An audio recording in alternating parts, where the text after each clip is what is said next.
কোরআনুল কারীমে আল্লাহ বলছে, সূরা জুমারের মধ্যে আছে, প্রত্যেক মানুষের আল্লাহ তাআলা তার রুহু তার দেহ থেকে দুইবার আলাদা করে।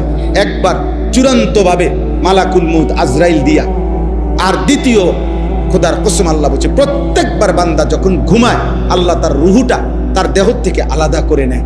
আল্লাহ নিজে বলছেন, আমি চাইলেই আবার ফেরত দেই, আমি না চাইলে ফেরত দেই। আল্লাহু ইয়াতাওয়াফাল আনফুসা হিনা মাউতিহা ওয়াল্লাতী লাম তামুত ফী মানামিহা ফায়ুমসিকুল্লাতী কাদা আলাইহাল মাউত ওয়া ইউরসিলুল উখরা ইলা আজালিন মুসাম্মা। এরপরে আল্লাহ কি সুন্দর করে বলছে, তবে শোনো বান্দা, প্রতিবার যদিও আমি রুহুটা ফেরত দেই ঘুম থেকে জাগবার সময়, কিন্তু এইটাও ইলা আজালিম মুসাম্মা, একটি নির্দিষ্ট সময় পর্যন্তই ফেরত দিচ্ছি। এই ফেরত দিলেও তুমি ধোঁকা খাইও না যে কোনোদিন আটকাবো না, না সত্যি সত্যি একদিন রুহুটা একবার নেব আজরাইল দিয়া, আর কোনোদিন ফেরত দেব না। 30 বছর ফেরত দিছি, 60 বছর হয়তো ফেরত দিছি, প্রতিবার ঘুমের কারণে বারবার ফেরত দিছি।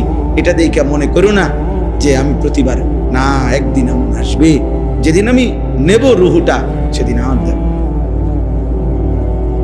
সেদিন স্বজন কাঁদবে, স্ত্রী কাঁদবে, সেদিন ছেলে মেয়ে চিল্লাইবে, পুরা গ্রাম কাঁদবে, পুরা বাড়ি কাঁদবে, আমি কিন্তু ফেরত দেব না।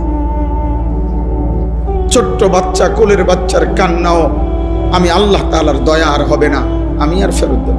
এবার বাচ্চা কাঁদুক আর বউ কাঁদুক, বুড়া কাঁদুক আর জোয়ান কাঁদুক,